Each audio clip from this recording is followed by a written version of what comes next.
अरे वा, नमस्कार शितोळे. काय किती दिवसांनी? नेट पॅक संपला वाटतं.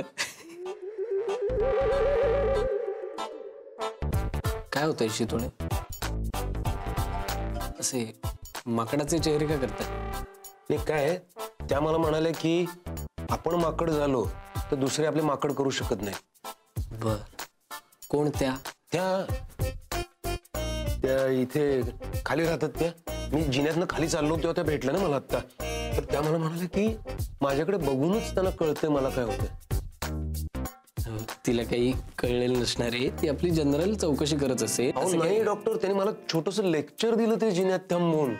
आता एक किती विचित्र आहे ना डॉक्टर, की माझ्याकडे बघूनच जर लोकांना कळायला लागलं मला काय होतंय ते भयानक. म्हणजे मी फिरूच शकणार नाही रस्त्यात मोकळेपणाने. शितोळे, हे चुकीचं आहे. काय? आधी तुम्ही नेटवर वाचून मला येऊन सांगायचं. आता तुम्हाला लोक काय बोलतात ते पण येऊन तुम्ही मला सांगता. ह्याला काय अर्थ आहे का शितोळे? नाही पण आता घडलं ना माझ्या आयुष्यात डॉक्टर. त्या म्हणाल्या मला की तुम्हाला काय होतं मला कळते वगैरे. अहो शितोळे, असं काही नसतं. असं काहीही कळत नाही चेहऱ्याकडे बघून. लोक काही ज्योतिषी नाही आहेत. त्यामुळे मला तुम्ही सांगा, आत्ता तुम्हाला काय होतं? आता तर रात्री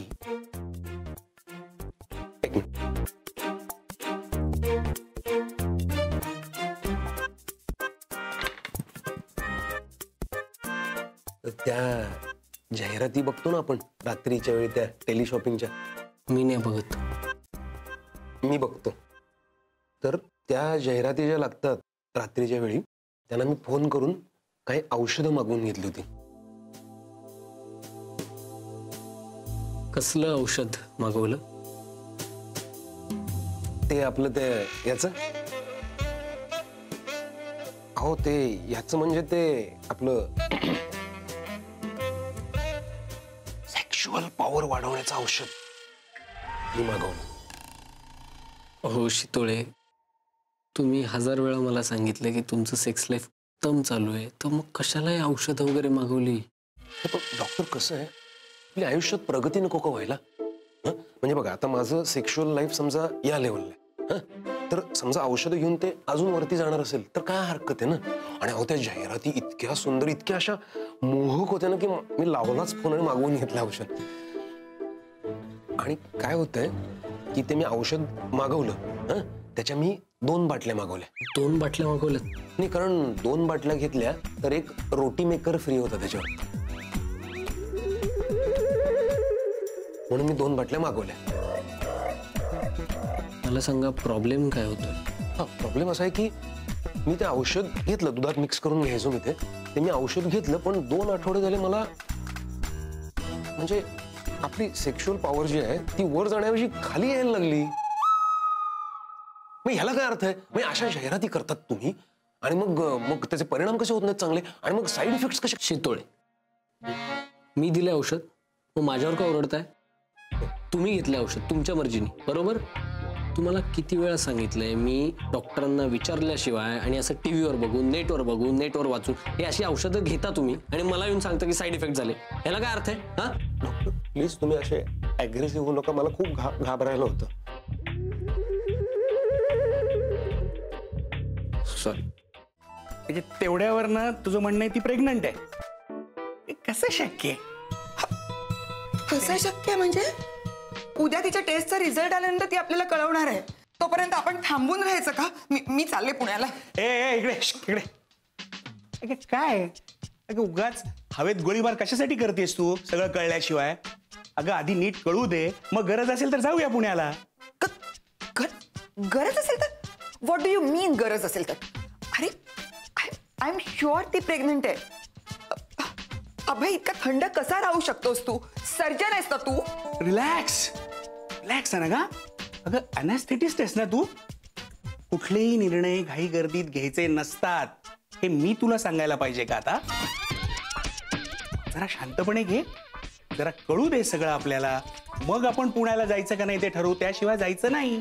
तू काय बोलतोयस, तुला कळतंय का? हा, आपल्या मुलीचं अजून लग्न झालं नाहीये, ती प्रेग्नंट आहे.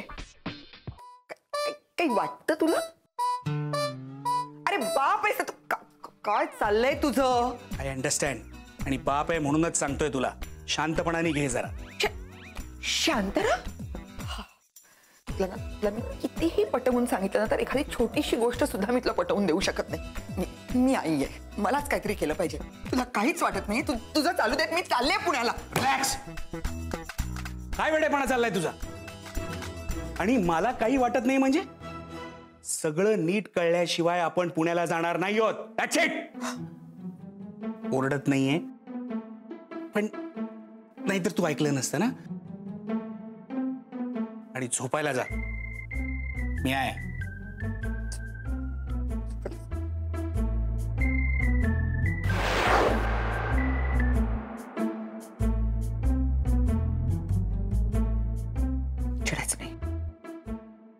चिडायचं नाही मैत्री. गोष्टी घडून गेल्यात. आपल्या काय हातात आहे. चिडायचं नाही अजिबात. शांतपणे बोलायचं सगळं.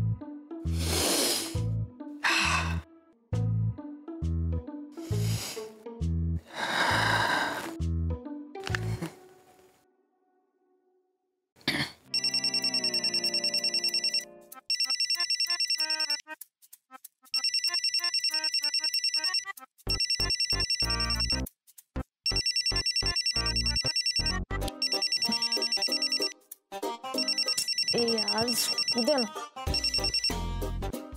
हॅलो. हॅलो, कोण आहे? मैत्री मी आहे, आई. काय फोन केला? मी झोपले होते ना. नाही ग, तू ते तुझ्या टेस्टचं बोलली होतीस ना मगाशी. ते काही केलं डोक्यातून जाईना माझ्या, म्हणून केला होता फोन. तू मला आधी का नाही सांगितलंस? तर आधी काय सांगायचं याच्यामध्ये? आधी काही झालंच नव्हतं. झालं नाही काय तर तुम्हाला कशाला त्रास द्यायचा उगाच? अगं त्रास कसला आलाय त्यात? अशा गोष्टी आधीच सांगाव्यात बाळा. बाळा, बरी आहेस ना तू? तुला मैत्री, तुला टेन्शन आलंय का खूप टेस्टचं? बघ, मला खूप टेन्शन आलंय. तर प्लीज तू बोलून तो विषय वाढवू नकोस. ठेवू का मी? नाही, आय एम सॉरी. मला टेन्शन नाही वाढवायचंय ग तुझं.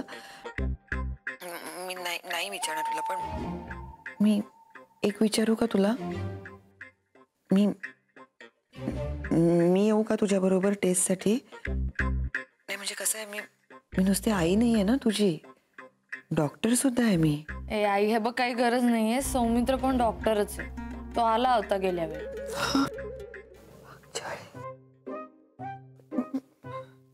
हॅलो, म्हणजे आधीच सुद्धा झालंय का असं? ऑफकोर्स झालं होतं आई. तो आला होता आणि काही फायदा झाला नाही. टेस्टचा रिझल्ट निगेटिव्हच आला. अगं पण जर आधी एकदा हे झालंय तर मग या खेपेला तू जरा काळजी घ्यायला हवी होतीस ना. अच्छा, तुला असं म्हणायचंय की चूक माझीच. ठीक आहे, तुम्ही मला ब्लेम करा.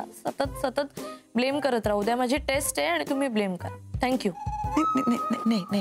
नाही तसं नाही म्हणायचं मला. पण माझं म्हणणं असं आहे की जरा थोडंसं जबाबदारीने वागलं आपण तर काही चुकीचं झालं असतं का? मी तुला सांगितलं ना, मी सगळं जबाबदारीनं करणार आहे. मला माझी खात्री आहे की रिझल्ट पॉझिटिव्ह येणार आहे. मला नाही सोडायचा हा चान्स. म्हणजे तू तयार आहेस याच्यासाठी? अगं युरेका. कसलं युरेका?